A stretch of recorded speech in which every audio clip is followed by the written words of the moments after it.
taas ang tubig pero hindi naman nag ano, tama lang. Ayan, kita nyo ang pinunta. So yan na po, oh. Magdidilaw pa ito pagka ano. Oh, na-miss mo naman ako.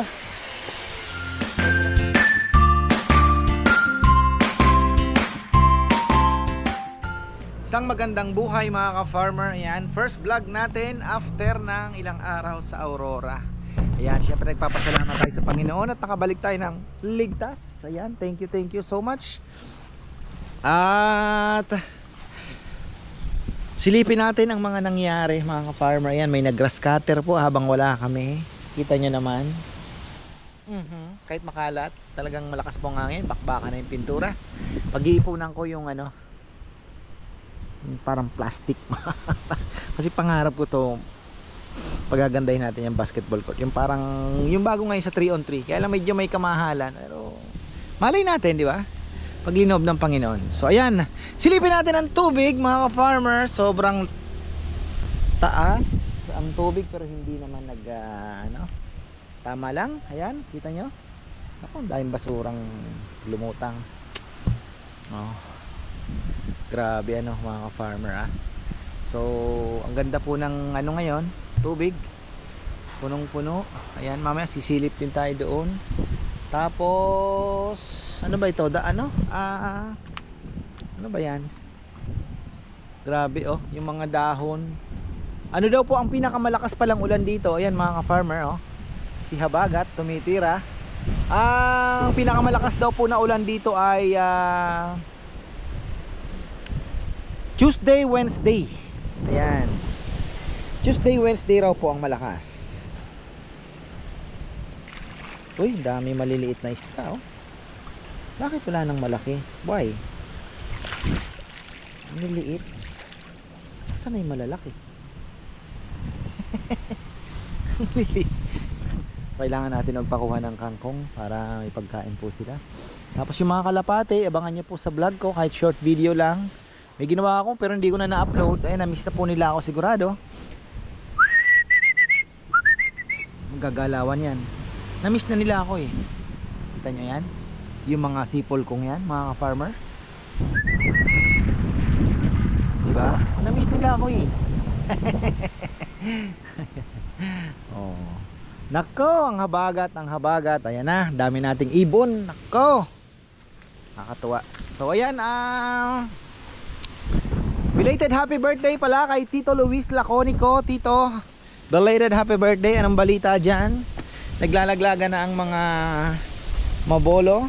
Shout out kay Ate Mer. Ate Mer Maliari, kumusta ka? We miss you. So ayan, bukas po sarado kami. Uy, nagtubuan na yung ano ni Kong. Oh. May bad news pala ako mga ka-farmer. Ang bad news ito, yung palay namin 3 pitak na dali. Wala tayong magagawa. Sabi ko nga kay Ate Abby, si Ate Sylvia nag-message, kumusta yung palay? Sabi ko, ate, wala naman akong umulan. Wala naman akong karapatang mag-complain, di ba? Yung iba kabuhayan yung nasira, alam mo yun, bahay nila, nabaha, mga gamit. Ako palay lang na ano na, di ba? Parang bisyo ko na din lang naman. Wala akong kailangan karapatang mag-complain, sabi ko.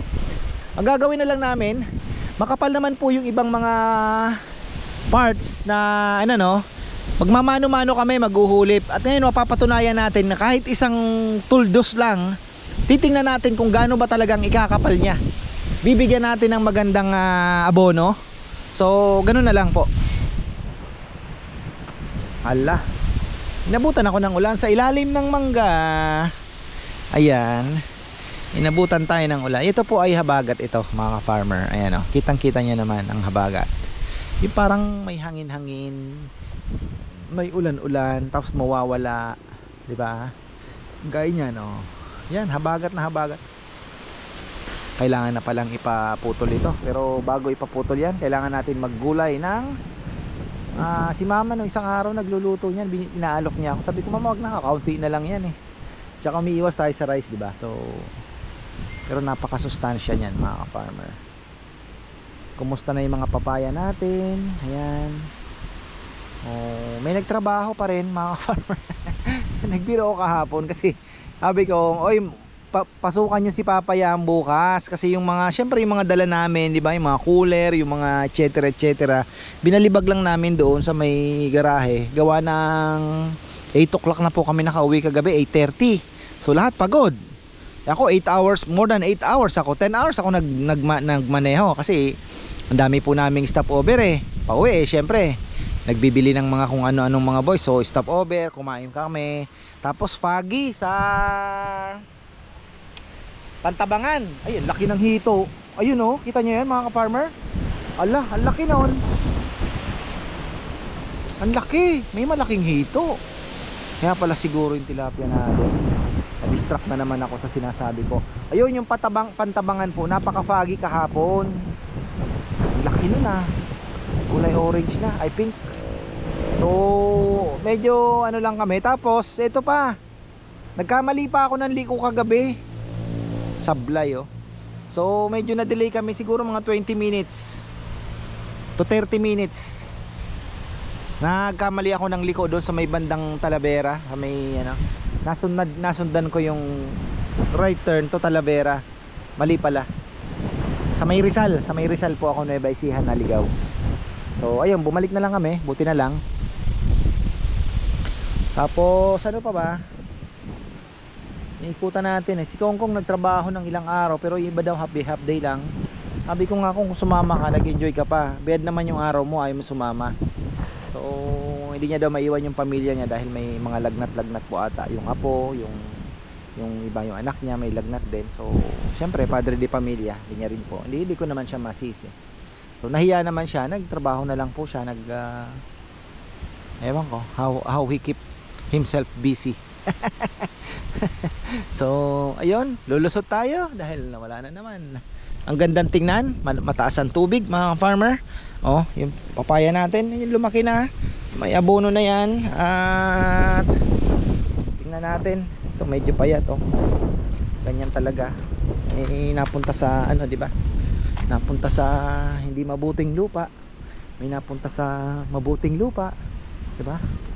Parable of the sower lang yan. May napunta sa batuhan, may napunta sa dawagan. Ayan. So ayan, inabunuhan naman natin. Kumusta kaya ang ating mga alaga, mga farmer?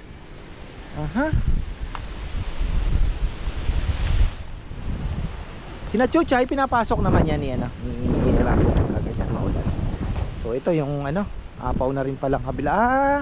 Dito nagbibideo si si Rambo, walang pang-asar yan nagvideo ng ano ay ito yung inaano niya, andyan siya. Sabi ko, saan kaya ang part yan? Tinanong ko pa nga, si Kongkong ba yan? Si Kongkong daw. Nagbiro ako, may papasok. Pumasok nga si Junjun tsaka si Nenela. Sinasabi ko lang, sina Rizal tsaka sina Jomar, pinaparinggan ko na huwag kayo akong absent dahil tulungan nyo si Papa Yam. Siyempre makakalat.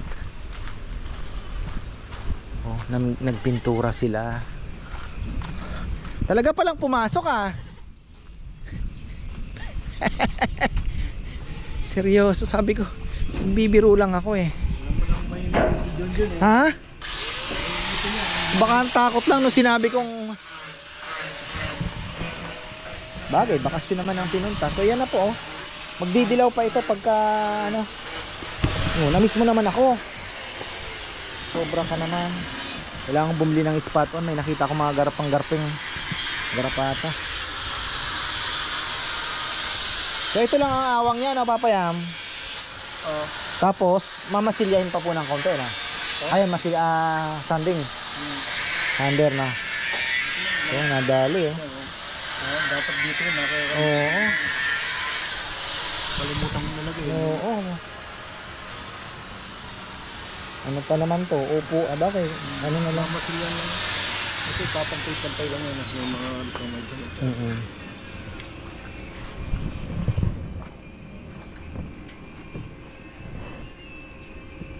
Ngayon, ang tanong, ang pintor. Sino kayang pintor ang kukunin natin? Yung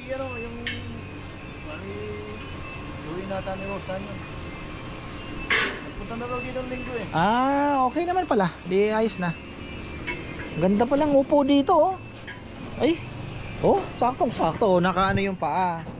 Oh, ayan oh. Kita niyo naman ha. Oh. Ganda. Wala pang sandalan dito sa ano yan ha. Ito pa lang, pero komportable na. Komportable na, mga farmer. Hindi maniwala ha. Diba? Komportable na. Ayos.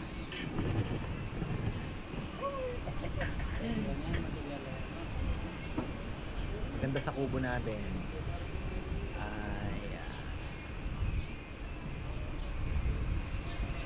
Bukod sa napamahalang bubong. Napakasinsin.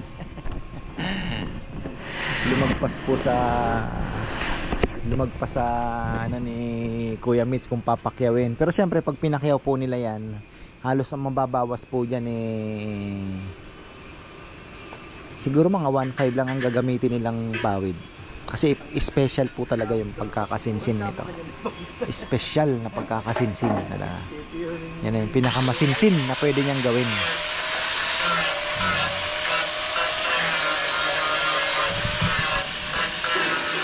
Parang tumakas lang tayo sa masungit na panahon. Ano ba yan? Ang ganda doon. Pagbalik natin, pamingwit ang dadali natin. May kaibigan na tayong bangkero. Dadalhin daw tayo doon sa dulo, sa may ano, yung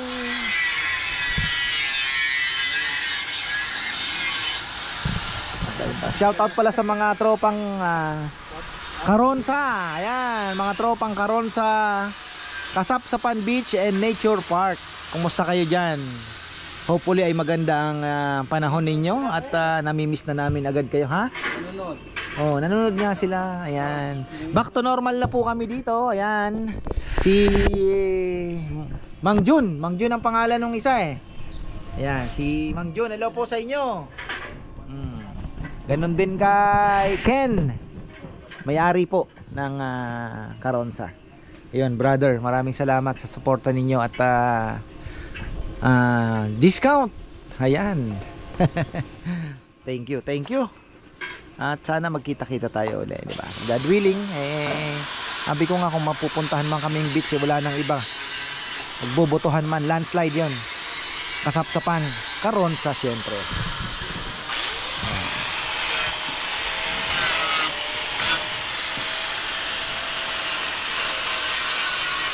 Ang kambing, may dasal.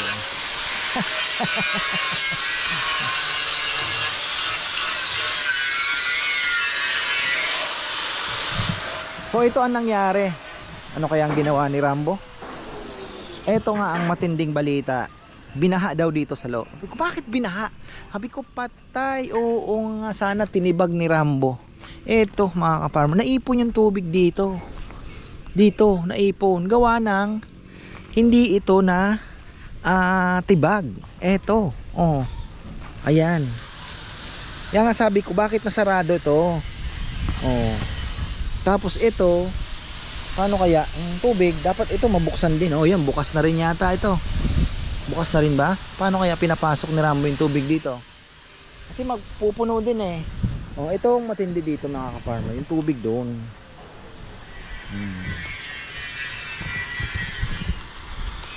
Sabi ko kay Saysay, baka ako hindi pa tinibag ni Rambo, tibagin na. Tapos yung mga sampalukan ni ating kinukuha na niya doon, mukhang tinanggal na. Ano siya makukuha. So ayan na naman. Ayun, ito yung pinagbagsakan ng ano. Ayan, ayan ang kailangan natin paghandaan din. Huhukay yan, sigurado. Maghuhukay at maghuhukay. Paano kaya yan? Ang bagsakan ano. Wala naman tayo, alangan naman lagyan mo pa ng ano yan. Oh. Bato. Graba.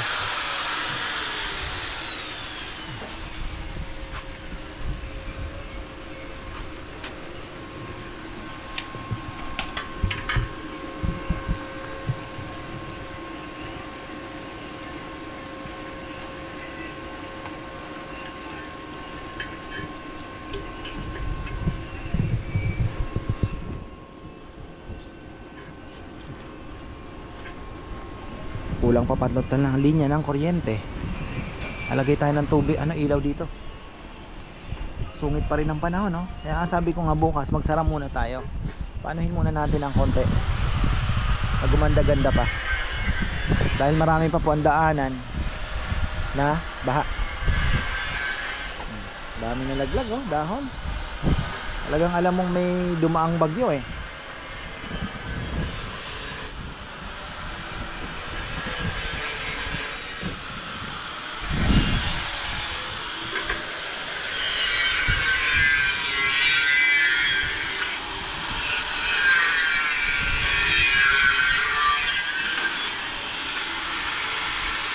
Yung sandalan yata itong ginagawa ni Junjun. Oo, sandalan pa ata yan. Sandalan.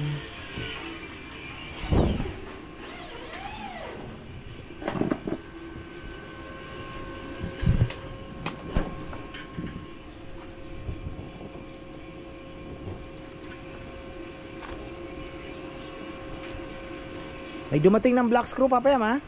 Oo.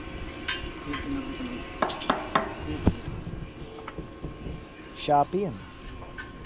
Shop. Kailangan monitor ni Papayam ito. May ibang kulay, ano? May mapula, may madilaw.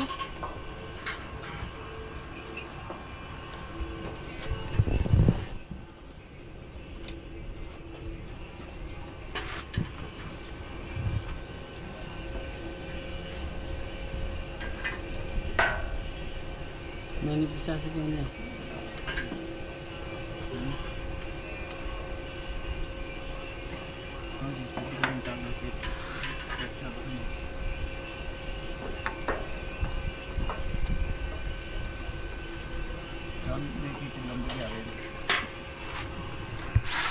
Ay, so ayan mga ka-farmer ang ating update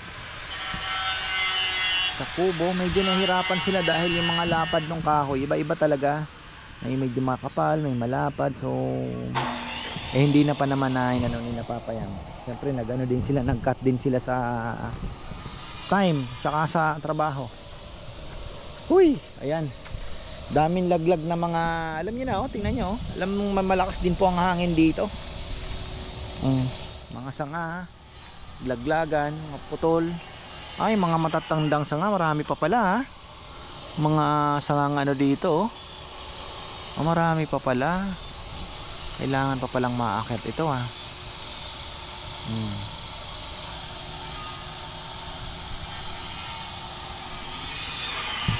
Ang ginagawa nating kubo, malapit na. So ang hindi ko pa pala nadadalaw yung sinasabi ni Kuya Mix na bilihan ng palo China na mahahaba.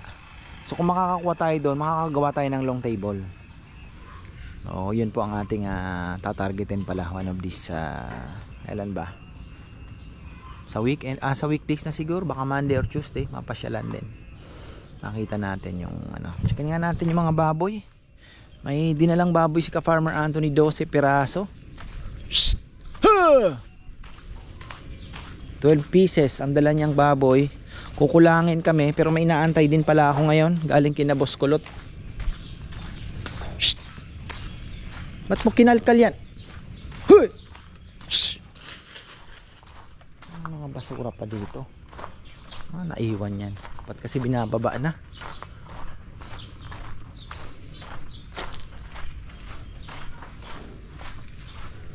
Pa pala nakapaglinis ng maayos dito kasi nga nung Sunday mabilisan dun lang kami dahil umalis na po kami. O paano tayo? Bukas maglilinis bukas. Ayun. Yung baka natin naandito sa loob.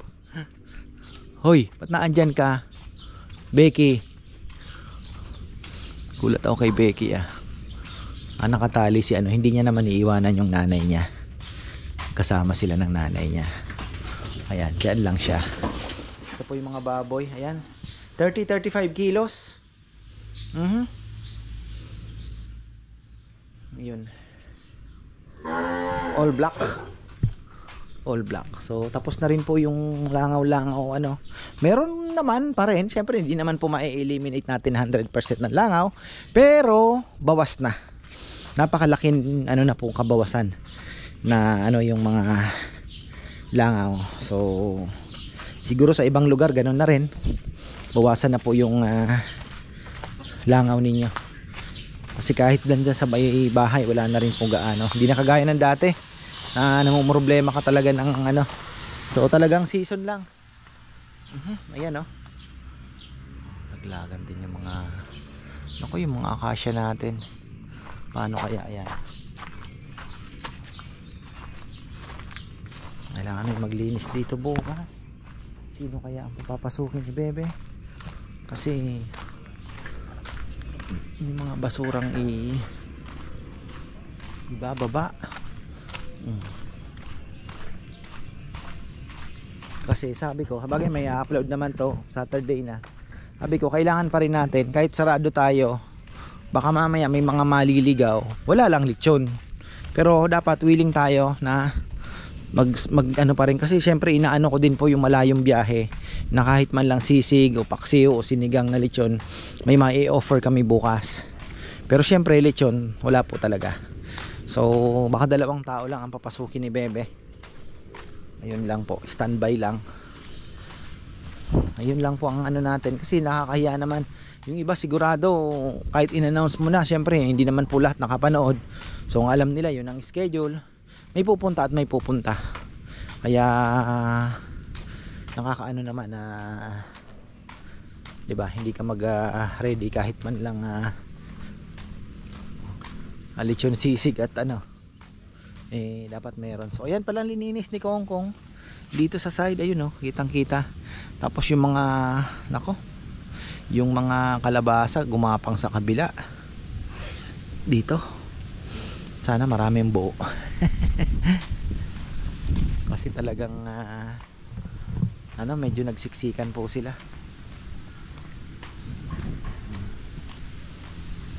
Siksikan yung palay, gagawa na lang namin ng paraan. Sabi ko nga ano lang naman yan, kumbaga parang stress reliever ang pagpapalay. Sinusubukan ko yung mga bagong technology. Ganun lang naman. Bala ko nga sa susunod transplanter na, pero pag-aaralan ko po kung paano namin ipupunla dito mismo sa farm. Ipupunla namin yung palay bago gaanihan pa lang nag-umpisa na kaming magpunla. Kailangan natin na pag-aralan sa tray kung paano mo patutubuin ng sa isang dangkal, 'di ba? Dito siguro pwede itingnan ko na kaagad dito yan. Di ko lang alam kung ilan square meter per hectare ang pwede. Mamaya naman sumobra, sobrang dami naman. So yun pa yung mga kailangan pag-aralan. Ilang tray ang ilang kilo, ilang tray. Tumubo na yung niya, ang palaya. Gusto niya daw buto, kasi ang sabi niya si Kongkong maraming yung binibili ko daw na nakatubo na 10 piso, mahina daw, mahina ang buhay. Yun ang kanyang observation. Mas gusto niya daw yung galing sa buto. Sabi ko, di sige, di bigyan kita ng buto. Kaya yan, may buto po siya na nagpatubo. Kaya lang hindi marunong magtapon ng basura si Kongkong.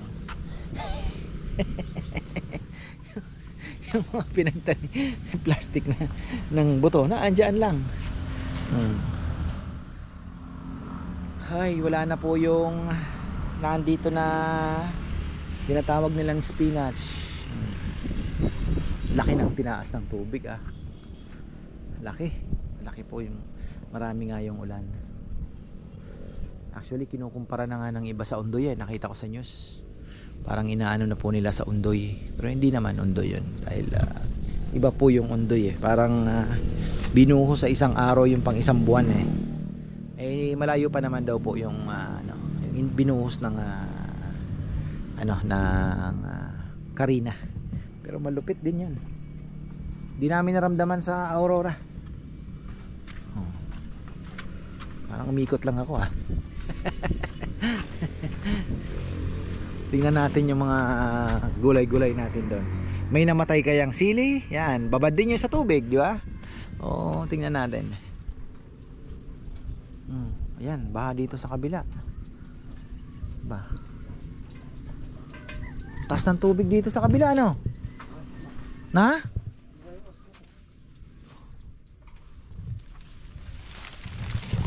narinig na yung boses ko nung kalapate. Mag-iingay na. Yung ano yan, yung putol ang tuka. Naririnig na ako. Pero hindi muna natin. Yung oregano ko mga ka-farmer. Good. Ayan na yung oregano natin. Kung wala ka bang makukuha na ng oregano? Kahit pang tanim, tsaka yung ano na eh. Para mabilis natin maparami. Ayan oregano natin. Mahilig yan sa tubig at malilim lang. Papaya natin, ayan. Wow, puno ng tubig. Linis dito si Kongkong. Wow, ano naman. Maulan, tatrabaho. Hindi ko naman siya pinapasok actually eh. Basta ang sabi niya, kuya, hindi ako makakasama dahil babantayan ko yung aking mag-anak dahil may mga lagnat nga daw. Ayos lang ko yung buko mo ganyan. Ha? Ayos lang ganyan. Pagkano. Okay lang yan. Hindi naman nagsalita ba? Oo, hindi naman. Hindi naman siya nagreklamo. Yung ano sana, tinira mo na yung putol eh. Marami ka na ba nakitang anak kong? Ha? Bunga? Oh, ito yung pang December nating tanlad. Very good. Ang sukal. Ang sukal na pala dito. Hindi tayo makapasok ha. Oh, kuya, mahirapang ano. Marami pang nakatago dyan. Hindi mo nakikita no? Kawawa yung papaya. Sakal. Ako, may umakyat pa sa... Eto na naman tayo. Wild. Kuya, nahira. Wild talaga. Pinababa ko. Tapos papanik ulit. Matigas ang ulo, no? May ulo ba kalpas? Pinababa mo yan, kuya. Manghihina. Manghihina. Wala. Dapat pala sa susunod, mga ilang puno lang talaga, no? Isa, dun muna sa malayo. Apat. Oo. Kahit ilang puno lang dito, ano? Malit kasi espasyo, eh. Alam ko 3 meters by 3 meters yan. Bah, bilis magpatakbo ng mga yun. Baka biglang... Bilis niya, oh. Ang kala niya... Oh? Biglang tumaob yan. Nagaano pa naman yan. Gumaganon yung manibela. Galing. Dito ko yan. Meron din dito. Laki niya. Ha? Baka pwede na. Bumili pa naman ako ng kalabasa. Susunod next week di na tayo bibili. May panggulay na tayo. Okay. Ha? Ayun pa. Pero meron pa rin nasisira. Ano yan? Binubutas? May mga... Yung insekto ba ang tumitira niyan? Inis pa kayo. Okay, laki. Oo nga, ayun, laki. Ibang may baltik-baltik ah. Sa may baba din may nakita ako diyan ah. Maganda yung medyo may dilaw-dilaw na. Dami rin dito. Magic na naman. Ewan ko nasa labas. Kay ano na yun? Kay Dodong na. Kay Dodong na pagka. Lalaki na. Kay Dodong na. Yun. Oh, pwede na yan. Yan, pwede na. May dilaw na eh. Awa, first harvest na yan. Oh. Pag ano? Panggulay na yan. Next week, pwede na yan. Pitasin natin ng Biyernes. Ito sabi ng ano na yan, saluyot. Ha? Talaga siya. Oh. Siksikan lang talaga. Kawawa yung papaya tinanim dito. Doon na lang tayo babawi. Papaya.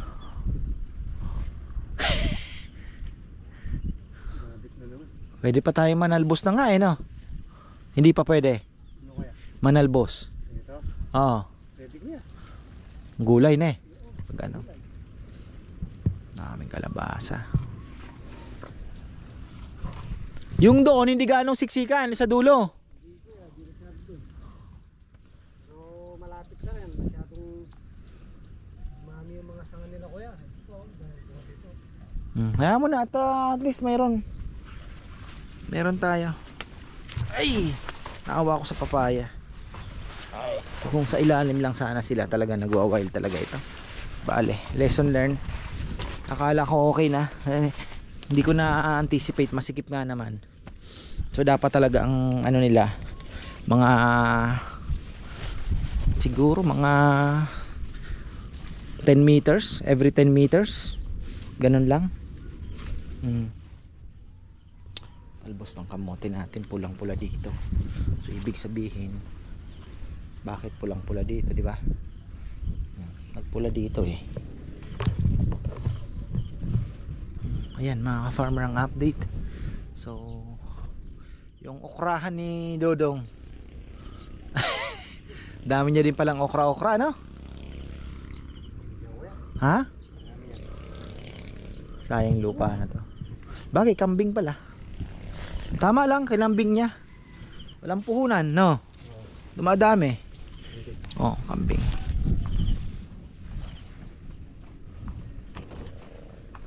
Susunod pala, mag-aabono na naman tayo. Fertilizer din tayo. Insecticide ng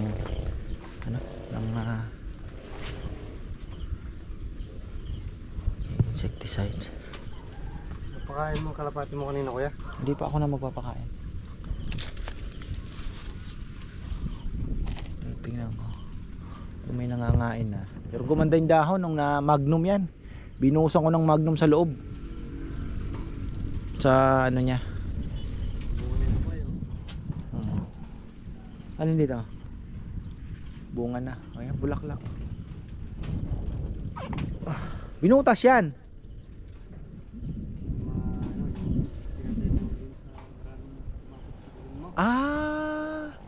So dapat pala, yun pala kalaban natin. Yung putakti. Yung kulay dilaw, dami nung nag-spray ako kanina dyan. Galing yung ano.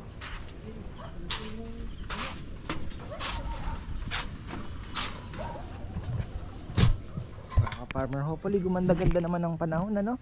At baka mag-spray po kami bukas ng aming palay ng ano. Kami na lang ang ano. Walang makitang dahon. Lahat green na. So ayan, ay ganoon talaga mga farmer. Ay, nahatching ako. Sorry po, excuse me. Ayoko nang ikat. So ayan, gusto ko lang batiin. Sorry na late po, di ko po napansin. Ayan ha. Happy 63rd birthday kay ka-farmer Cesar Canlas. Ayan, ka-farmer Cesar Canlas, happy birthday. Belated happy birthday sa iyo. Pasensya na at na-busy ako sa kasapsapan. Enjoy. So ayun, ganun din kay Tito Luis Laconico. Ayan, belated happy birthday sa iyo, Tito. At kay Tita Ligaya Lim, ayan, happy birthday din po, Tita. Nakita ko yung full support ang iyong mga anak. So I'm happy for you. Tapos ayun, bukas ay bisitahin natin ang palengke mga ka-farmers. Saturday bukas makakapasyal ako ng palengke dahil wala kaming tindahan. Sarado dahil pangit pa po ang panahon at marami pang mga baha-baha. So ayun, bahala na lang sa linggo, sarado, bukas tayo. So ayun, maraming salamat at magandang buhay.